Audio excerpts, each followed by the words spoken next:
Kita terus saja bersama dengan tetamu yang kami bawakan hari ini untuk mengupas dengan lebih lanjut berkenaan topik kita hari ini, bagaimana untuk kita melakukan pengorbanan dalam situasi pandemik. Kita perkenalkan iaitu Dr. Hasnah Abdullah selaku Pensyarakan dan IPG Kampus Raja Melewar. Juga untuk pengetahuan anda semua, kami bawakan seorang lagi tetamu menerusi panggilan Skype iaitu Datuk Ustaz Muhammad Zaidi Ramli selaku Pengarah Jabatan Hal Ehwal Islam Negeri Sembilan. Tapi kita bersama dengan Dr. Hasnah terlebih dahulu. Assalamualaikum. Selamat pagi, Doktor. Waalaikumsalam warahmatullahi taala wabarakatuh dan selamat sejahtera. Selamat Hari Raya juga diucapkan kepada doktor dan juga keluarga. Mungkin kami juga mengharapkan agar walaupun persiapan yang serba ringkas, insya-Allah dapat disambut dengan seisi rumah dan juga bersama dengan keluarga yang terdekat, bersama dengan keluarga doktor ketika ini. Doktor, ini kita nak bercerita ni tentang pengorbanan dalam situasi pandemik. Ya, amat mudah untuk menuturkan kata-kata itu, tetapi berat mata memandang, berat lagi bahu yang memikul. Dalam perihal kita nak bersabar ataupun pengorbanan ini, seluruh rakyat Malaysia melakukan pengorbanan dan juga seluruh petugas-petugas frontliner juga, mereka yang akan mengatasi pandemik COVID-19 ini ditugaskan untuk berkorban juga. Dalam perihal ini, Doktor, pengorbanan era baharu, pengorbanan era moden mendepani pandemik COVID-19 ini, apa yang boleh digagaskan ataupun yang boleh diceritakan sebagai mukadimahnya? Okey, pertama sekali saya nak ucapkan terima kasih kepada pihak RTM kerana memberi saya peluang untuk berkongsi pada pagi ini tentang pengorbanan. Ya, apabila kita bercakap tentang pengorbanan, contohnya macam dalam pendidikan ini, semua orang bercakap tentang pengorbanan seperti mana yang dibicarakan oleh pengacara tadi. Tetapi sejauh mana kita dapat menghayati dan juga benar-benar melakukan ataupun melaksanakan pengorbanan itu adalah satu perkara yang lain juga. Okey, jadi untuk dalam pendidikan ini,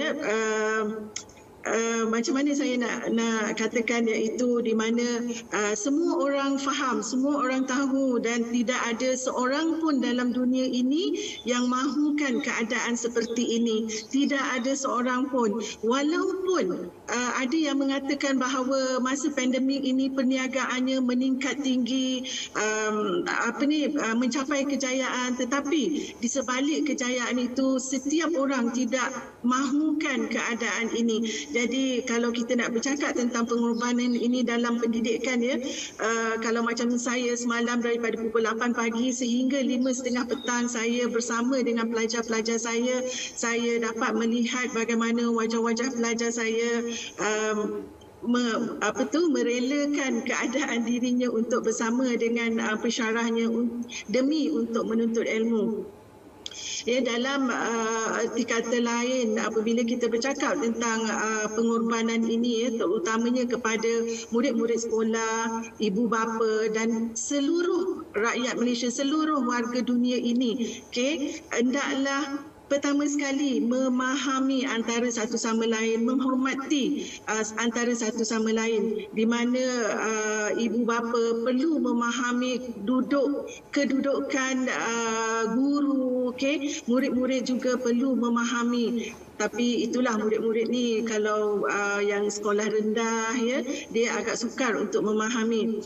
Saya sebagai seorang pendidik melihat sendiri bagaimana pelaksanaan pengajaran dan pembelajaran berlaku secara online, daripada peringkat taska, peringkat prasekolah sehinggalah ke peringkat institut pendidikan tinggi, di mana guru-guru bertungkus lumus, berhempas pulas untuk memastikan anak-anak murid yang dikasihi dapat mengikuti sesi ataupun proses pengajaran dan pembelajaran. Saya amat-amat menghargai pengorbanan yang telah guru laksanakan untuk mencapai matlamat pendidikan ini, dan juga kita tidak mahu, kita tu maksudnya semua orang tidak mahu dan tak ada siapa pun mahukan sesiapa pun anak-anak akan yang tercicir dalam pendidikan disebabkan pandemik itu.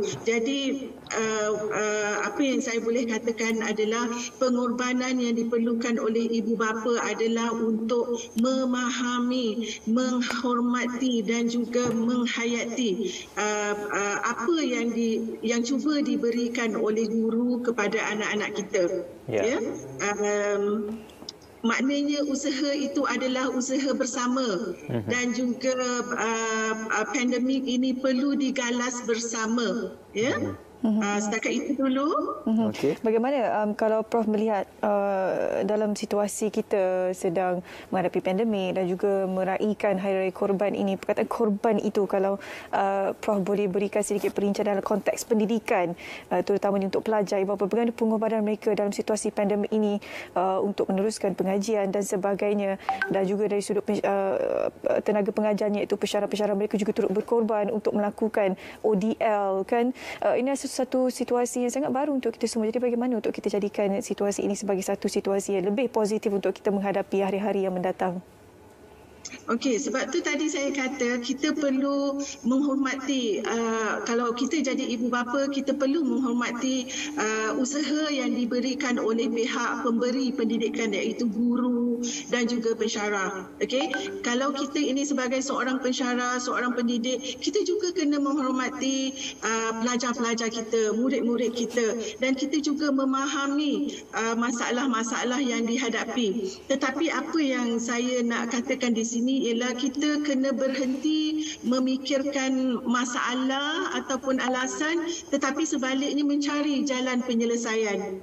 Kalau kita asyik memikirkan tentang masalah ataupun the hindrance ataupun halangan-halangan, kita akan bergelumang dengan perkataan-perkataan yang begitu negatif. Jadi saya akan menyarankan agar kita berfikiran positif, memikirkan jalan keluar ataupun apakah kaedah yang terbaik, yang termampu yang kita boleh buat, sama ada bagi pihak ibu bapa mahupun bagi pihak pelajar dan juga bagi pihak pemberi pendidikan, iaitu pensyarah. Okey, kalau kita bercakap tentang ODL, online learning ini, saya rasa ianya adalah satu inovasi, tapi pada waktu yang sama ianya sangat memerlukan determinants ataupun perseverance ataupun kekuatan seseorang itu untuk terus memberikan pendidikan yang terbaik. Kalau kita nak bercerita tentang masalah tidak adanya gadget, masalah tidak adanya lain, masalah itu, masalah ini, tetapi saya lebih suka kalau kita memfokuskan apakah alternatif yang ada yang mampu kita sediakan untuk anak-anak kita. Apakah alternatif yang ada sebagai seorang pensyarah untuk kita berikan pendidikan yang terbaik kepada anak didik kita. Jadi kalau kita terus bercerita atau kita terus berbicara atau kita terus menyenaraikan masalah-masalah, maka kita akan dapat menyenaraikan masalah yang berjela-jela panjangnya. Tetapi lebih baiklah kita memberikan fokus kepada apakah penyelesaiannya. Ya, Dr. Hasnah, kita akan kembali bersama dengan Dr. Hasnah seketika nanti, tetapi kita nak memberikan perkongsian dan juga laluan kepada Datuk Ustaz Muhammad Zaidi Ramli, juga merupakan pengarah Jabatan Hal Ehwal Islam Negeri Sembilan. Assalamualaikum, selamat pagi Datuk. Waalaikumsalam warahmatullahi wabarakatuh. Alhamdulillah. Bagaimana solat sunat Aidil Adha tadi, adakah dilaksanakan, disempurnakan di rumah ataupun Datuk berkesempatan untuk berjemaah di masjid, Datuk? Selama kerana PKPD, kita tidak gunakan untuk solat Adha di masjid. Ya, Datuk. Ya. Mungkin itulah dia antara norma baru yang perlu kita tekuni. Kalau tidak boleh kita berjemaah di masjid pun, kesempatan untuk berada di rumah bersama dengan ahli keluarga. Ini peranan ketua keluarga, seorang lelaki yang menjadi imam sebenarnya untuk mengetuai dan juga mengemudi solat sunat Aidil Adha bersama dengan keluarga dan juga untuk menyampaikan khutbah solat sunat Hari Raya Aidil Adha. Jadi bagaimana perihal ini, Datuk, norma baru yang kalau tidak disebabkan pandemik ini, kita mungkin tidak merasa momen-momen atau suasana menjadi imam bagi keluarga kita sendiri di solat sunat Hari Raya Aidil Adha ataupun solat sunat hari raya yang lain, Datuk? Ya, ini adalah bagaimana kita proses memahami syariat itu. Kalau dulu kita beramal, praktis agama kita secara normal. Tetapi apabila berlaku satu keadaan yang tidak membenarkan kita beribadah secara biasa, maka di sinilah peranan fiqh sebenarnya. Fiqh akan jadi berubah. Dan apa yang kalau kita dapat lihat masyarakat hari ini, masyarakat dia lambat membuat transisi itu. Lambat dia buat perubahan itu, perubahan pemikiran dan sebagainya. Akhirnya mereka rasa gelisah kerana mereka tidak dapat melakukan ibadah di masjid dan sebagainya. Sebenarnya ibadah dalam Islam itu dia ada berbagai bentuk. Ada yang melihat kepada tempat, contohnya kalau kita nak berhaji mestilah ke Makkah Mukarramah. Kalau buat dinilai itu haji nilai dia tak ada manfaat dia ataupun masjid dia ada yang berdasarkan tempat, ada berdasarkan masa, ada berdasarkan keadaan ibadah kita ini. So apabila tempat itu tidak boleh kita laksanakan, bukan bermakna ibadah itu tidak boleh dilaksanakan dalam keadaan yang lain. Contohnya kita lihat solat Idul Adha. Memang kebiasaannya di Indonesia ini ibadah ini dilaksanakan di masjid. Tetapi ibadah ini tak semestinya dilaksanakan di masjid segi hukumnya. Dia boleh juga dilaksanakan di tempat lain sekiranya masjid tidak bersedia untuk digunakan untuk solat Idul Adha. Contohnya ada beberapa negeri lain, contohnya laksanakan di Padang, Kuala Lapang contohnya. Itu adalah macam mana kita meletakkan fiqh itu sesuai dengan keadaan. Maka orang Islam itu sentiasa boleh jadi Islam di mana-mana sebab Islam itu pelaksanaannya fleksibel. Sebab tu kalau kita rigid, contohnya kita nak kena berpakaian macam orang Arab contohnya kan, kita biasa sekarang ni pakai jubah dan sebagainya. Sudah tentulah orang di kutub utara tak boleh nak jadi Islam sebab dia terpaksa pakai baju bulu tebal.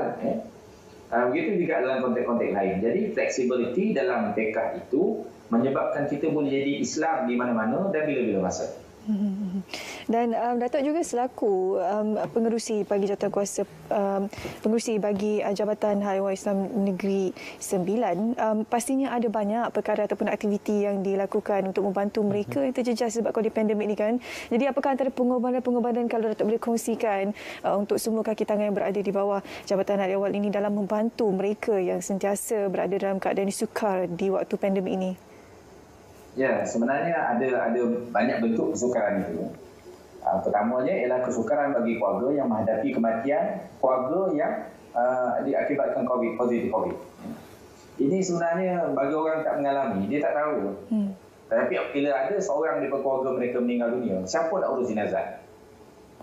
Kerana mereka ada separuhnya di kuarantin kerana terpaksa duduk berasingan, mereka tak boleh nak uruskan jenazah tersebut. Bahkan ada garis panduan yang ketat oleh pejabat kesihatan daerah dan sebagainya. Maka Jabatan Hal Agama Islam mengambil inisiatif untuk bantu mereka. Start daripada bilik forensik itu sampailah kepada liang lahat. Dia dibantu oleh beberapa agensi lain, contohnya di Bandaraya Seremban dan sebagainya. So kita akan uruskan segala-galanya sampai ke situ dan kita beri perkhidmatan itu tak adalah kita kata kena bayar dan sebagainya. Secara apanya, mana pegawai saya melaksanakan urusan-urusan tersebut. Jadi keluarga ni segi nak menguruskan jenazah itu dah tak ada masalah. Cuma untuk mengurus kehidupan itu, Jabatan Hal Agama Islam sebagai agensi pelaksana ada juga mendapat bantuan daripada Majlis Agama Islam Negeri Sembilan dan kita menyalurkan kepada semua yang layak.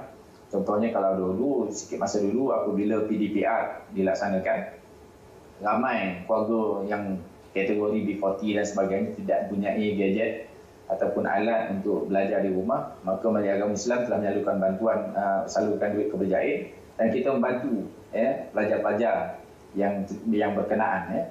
Begitu juga dalam aspek menguruskan makanan harian selain daripada agensi-agensi seperti mana Jabatan Kebajikan Masyarakat dan sebagainya, JAID juga telah mengubah suai konsep. Saat kita selama ini ada peruntukan untuk buat workshop, bengkel, ceramah, forum dan sebagainya, kita tukar rancangan itu, program itu. Daripada berbentuk duduk bawah kemah, kemudian kita bagi dia makan, dapatlah mi kari sepinggan ataupun dapatlah kita makan daging kari. Tapi kita ubah dalam bentuk pergi door to door. Kita ke rumah dan kita bawa buah tangan. Sebagai so-called bukan bantuan lah, buah tangan. Kita bawa beras. Dan kadang-kadang kita sebelum kita beri bantuan tu kita call dulu. Apa keperluan mereka. Kadang-kadang mereka tak perlu beras pun. Beras mereka dah banyak dah, dah ramai orang bagi. Yang mereka perlukan adalah macam toilet ataupun pampers bagi bagi orang dewasa contohnya. Mereka perlukan susu anak, anak mereka dah 3 minggu tak minum susu, formula dan sebagainya. So kita berinteraksi dengan masyarakat cara itu. Kita juga telah wujudkan sukarama masjid. Masjid-masjid sekarang ini kita telah salurkan duit ke masjid-masjid Negeri Sembilan, 2 ke 7,000, lihat kepada kekuatan akaun ataupun kekuatan masjid. Kalau masjid itu masjid yang agak kampung, tradisional, tak banyak kutipannya, kita akan salurkan 7-8,000 dan mereka diminta untuk membuka gerobak rezeki masjid masing-masing. Ini sedikit banyak boleh membantu masyarakat sekeliling masjid. Wallahualam. Doktor, amalan bersedekah juga, Datuk, merupakan salah satu daripada perkara yang dituntut bukan saja sewaktu kita menyambut perayaan tetapi juga sesama umat Islam dan juga sesama komuniti masyarakat. Jadi untuk kita memperbanyakkan dan juga mengajar diri kita sendiri dalam bersedekah dan juga sentiasa ikhlas dalam bersedekah itu, bagaimanakah perihal yang penting untuk kita mengikhlaskan diri supaya sentiasa bersedekah dan juga supaya sentiasa menyedari akan keperitan malah kesusahan yang dihadapi oleh orang lain, Datuk? Itulah yang kita katakan selalu kita ungkap sebagai apakah ibrah ataupun pengajaran daripada peristiwa korban Nabi Ibrahim yang mengorbankan anaknya. Sebenarnya saya melihat bahawa orang Islam sekarang kena faham betul-betul. Sebenarnya untuk mendapat ibrah itu, pengajaran daripada peristiwa ini, dia ada 2 perkara yang dia kena jaga, yang kena lihat. Satu adalah akal dia, satu lagi adalah hati dia. Akal ni sekadar tahu aja. Kita tahu peristiwa pengorbanan Nabi Ismail itu, kita tahu. Tetapi kita tak faham sebab kita punya hati tak bergerak. So untuk mendapat ibrah dari peristiwa korban contohnya, kita kena gerak dulu. Tahu dan faham. So faham ini dia adalah benda yang umum. Dia bukan benda yang spesifik. Tahu tadi benda yang spesifik. Mana kita tahu peristiwa korban dilaksanakan. Tapi bila kita kata faham ini, kita nak ambil ibrah dia. Apakah pengajaran dia? Maka Al-Quran itu diberikan kaedah oleh para ulama, al-ibrah li umumil lafzi la bi khususil sabab. Ibrah daripada Al-Quran atau peristiwa dalam Quran itu hendaklah diambil secara umum lafaznya, bukan spesifik sebabnya. Maka kalau kita lihat, korban Nabi Ibrahim ini menunjukkan bahawa ketaatan dia, kepatuhan kepada perintah Allah. Dan tujuan korban itu adalah untuk menghampirkan diri kepada Allah Subhanahu. Tetapi nak korban itu kena sabar. Yang ini yang hari ini berlaku masalah dalam masyarakat. Orang yang nak berkorban ni tak sabar. Contoh sekarang ni ada larangan beberapa negeri, contohnya melarang korban. Marahlah dia. Dia kata apalah. Sebab dia tak faham. Satu, keadaan fiqh tadi berubah. Yang kedua, korban ini, kalau kita tak boleh korban lembu pada tahun ini, falsafah korban itu boleh diterjemahkan. Contohnya duit korban yang kita ada 700-800 untuk beli sebahagian daripada lembu contohnya, atau seekor kambing. Duit itu kalau belum digunakan untuk beli binatang korban, boleh saja kita gunakan untuk membantu jiran kita yang paling dekat. Kalau kita menggunakan kaedah itu, saya yakin insya-Allah jiran kiri kanan kita tak ada yang susah. Yang tak ada yang angkat bendera putih. Tapi oleh kerana kita faham fiqh itu, oleh kerana duit ni memang nak buat korban lembu, maka dia kata ini tak payah. Biarlah jiran sebelah meninggal pun. Biarlah jiran sebelah susah pun. Biarlah jiran sebelah tak belajar pun. Ini masalah kita dalam orang kata mengambil ibrah daripada peristiwa ini. Dan Datuk, terima kasih atas perkongsian tersebut. Dan di minit-minit terakhir ini mungkin Dr. Hasnah boleh kongsi kepada kami mungkin sedikit nasihat dan juga tip-tip yang boleh diberikan kepada pelajar terutamanya dalam untuk terus sentiasa bersemangat memberikan pengorbanan dalam menghadapi hari-hari yang mendatang, terutamanya dalam mereka sedang mengejar impian dan juga cita-cita mereka di institusi pendidikan tinggi. Dr. Hasnah. Okey. Untuk para pelajar, saya menyeru agar mereka terus istiqomah, terus berusaha dan terus berkomunikasi dengan rakan-rakan dan juga para pendidik. Sebab the power of communication ini sangat ajaib. Apabila kita bercakap dengan seseorang tentang sesuatu perkara, kita akan dapat merasakan ada orang yang mendengar. Sesungguhnya ada ramai orang di luar sana yang bersedia untuk mendengar. Dan kepada para pendidik, kita sudah tiba masanya untuk memikirkan satu tindakan ataupun satu jalan keluar dalam keadaan yang berlainan, dan semestinya tindakan yang kita perlu buat dalam pendidikan ini berlainan daripada kebiasaan, kerana kita tidak akan mendapat satu keputusan yang baik sekiranya kita melakukan sesuatu dengan cara yang lama tetapi dalam keadaan yang berlainan. Jadi kita semestinya perlu memikirkan kaedah yang jauh lebih advance ataupun jauh lebih baik daripada yang sedia ada, kerana keadaan telah berbeza. Pengajarannya perlu berbeza, pentaksirannya perlu berbeza, ya, dan juga pemantauan juga perlu berbeza. Jadi untuk semua pihak, sama ada murid, pelajar, pendidiknya, semuanya perlu memikirkan satu kaedah yang jauh berbeza daripada keadaan yang sebelum ini. Itu sahaja nasihat saya daripada sebagai seorang pendidik. Ya, terima kasih diucapkan kepada Dr. Hasnah dan juga Datuk Ustaz Muhammad Zaidi Ramli, Pengarah Jabatan Halal Wal Islam Negeri Sembilan JHEINS, dan juga Dr. Hasnah, Pensyarah Kanan IPG Kampus Raja Melewah. Ada juga penonton kita di Facebook Selamat Pagi Malaysia, juga Encik Nick yang juga menyatakan selamat Hari Raya Al-Adha juga kepada sahabat-sahabat dan juga mereka sedang menonton. Terima kasih kerana menonton kami dan juga terima kasih atas kesetiaan anda menonton kami pada pagi ini. InsyaAllah kami akan membawakan dari semasa ke semasa perkembangannya tentang COVID-19 dan juga kita merayakan Hari Raya Aidil-Adha ini dengan penuh semangat dan juga dengan mengambil ibrah dan juga jua hikmah di sebalik apa yang kita sedang hadapi ketika ini. Terima kasih Datuk, terima kasih Doktor.